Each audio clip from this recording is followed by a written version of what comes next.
রাজধানীর করাইল বস্তিতে ভয়াবহ অগ্নিকাণ্ডে মুহূর্তের মধ্যে পুড়ে ছাই হয়ে গেছে অসংখ্য ঘরবাড়ি। মঙ্গলবার রাত আনুমানিক ১টার দিকে বস্তির পূর্ব পাশের একটি ঘরে আগুনের সূত্রপাত হয় বলে জানান স্থানীয় বাসিন্দারা।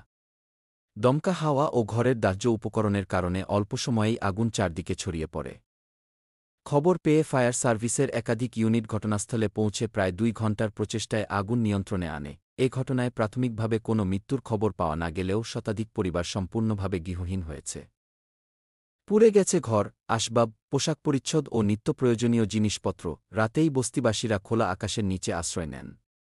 ক্ষতিগ্রস্তদের জন্য অস্থায়ী তাঁবু, খাবার ও পানির ব্যবস্থা করতে তৎপর হয়ে উঠেছে স্থানীয় প্রশাসন ও বিভিন্ন স্বেচ্ছাসেবী সংগঠন। ফায়ার সার্ভিসের কর্মকর্তারা জানান, আগুন লাগার সঠিক কারণ এখনও নিশ্চিত হওয়া যায়নি।